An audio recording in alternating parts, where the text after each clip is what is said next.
How did you get involved in the show? Like, did you audition to be in it? Or? You know, actually, I know the producers of this piece, and I did a reading, a stage, not even a stage reading, just a table read at Symphony Space on the Upper West Side a couple of years ago. Oh, really? And really enjoyed the piece. A guy named Austin Pendleton directed that. And, I know who he is. And we all really enjoyed it. And then I was, through other reasons, I came on to do another play here called Made in Heaven. And there was questions of whether I could do this, and they were nice enough to ask me to do two-handers. And there were some questions about whether I could manage the schedule and everything, and then we put it together so I could. And you're really good in it. I'm very well. Thank you so much. Thank you. I'm very happy that. So it's a big change from major television sitcom drama. I started in the theater, and there's always something great about getting back on stage, even if it's in a small venue like this. In fact, a lot of times in a venue like this, it's even better because you really can sort of connect with the flow of the audience, and every performance is different in many ways. That's true. So it's enjoyable. That's true. So how did you start out as an actor? I mean, you're in one of my favorite shows of all time. I know. It's Charmed. I love that show. I know. It was a fun show. Everybody had a good time. I was there when Shannon Doherty was there, and she was. So you were in the very beginning. I was. She was fired, I think. She was fired. Shannon's an interesting girl to work with. She's very, she has her own beat of her own drum she marches to, and obviously most people know that by now. Anything in the tabloids. I read a lot about it. I got along fine with her. Oh, good. She was on like a lot of shows. She was on 90210. Which I was on as well. Were you really? Stelling's love interest. Oh, really? Yeah. Wow. What was your character on that? I always play these really terrible people. I broke Tori's heart because I was married and flirting with her at the same time. Oh, really? All this, yeah. Oh, wow. That was a fun arc on there. And I actually was a fairly decent guy on Charm. I always wanted to be one of the demons. You were a demon? I wasn't. You weren't? I was the most eligible bachelor in San Francisco. Okay. That's very complimentary, but a little bit boring. But, okay. I don't remember that episode. I'll have to try and find it. It was, what was it called? It had Billy Drago, who's a wonderful character actor that always plays bad guys, playing the demon of fear. Okay. And I just remember he would play off everybody's fear, and so whatever fear it was, he would read that. And I just always remember going, I have to do all this romantic stuff, and he gets to go and blow things up with his fingers really? and sort of bask in people's Not the guy who was dating Phoebe.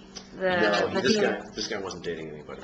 He was just he came up from the sewers and So do you like this better than doing sitcom, and do you like living in New York more than LA? I'm from New York originally, although I sort of look LA. I got this kind of LA hair. People are like, oh, you're very California. I'm from New York. I love New York. Yeah, it's a great place. There are great bits and pieces about LA too, but this is home, and always will be. I'm from upstate New York. So that's where I really grew up. Where? A place called Cooperstown. I know where that is. Baseball Hall of Fame. Oh, that's great.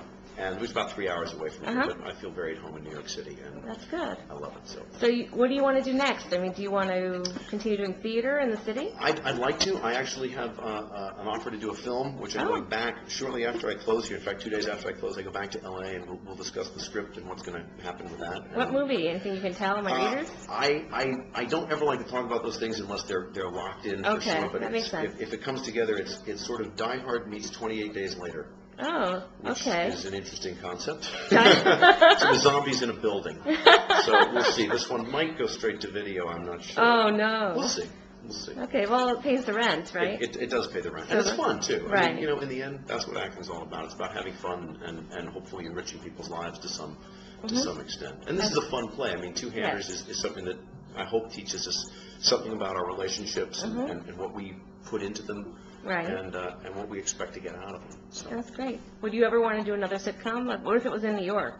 I'm open. Charmed too. I'm open to pretty much anything. I mean, I think that I think it's about the material and about the people you work with more than anything else. Right. And that's got to be what what makes you decide what you're going to do. I mean, I did a soap opera for a while. I said that I probably wouldn't go back to doing something like that, but in the end, you read material and go, yeah, I want to say those words, I want to work with these people, I want to do this. Right. Or no, I don't. Do you have like a big dream, like if you could do anything and you could choose what you would pick next, what would you pick?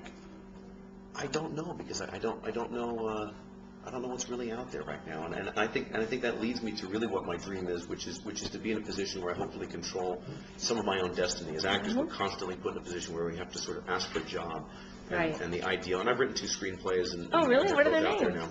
now. One is called, I'm not sure I should get into these either, because No? these are still in Okay. development. But they're both really good. Unfortunately, they're both very large budget movies, and it takes a long time to get those going. And they sometimes can sit around the studios for a while, and sometimes they Right. go pretty quick. But it's always fun for an actor to be in a position where you control your own destiny, and Right. that's my dream, is to be in a position where I can develop material that I like, that I would want to see. I mean, in the end, that's the way I pick material. Like, yeah, I'd want to see that. If I was an audience member, I'd want to come and sit for 90 minutes and watch that and be entertained by it. Right.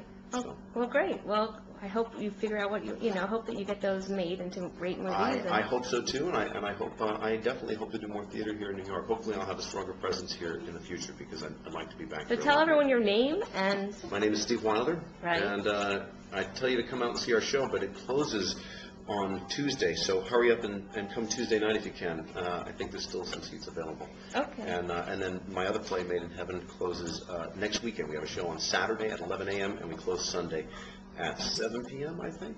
Made in Heaven. it's Yeah, called. Made in Heaven. Okay, great. They're both fun plays. Great. Well, thank you so much for doing the interview. Thank you so much. Okay.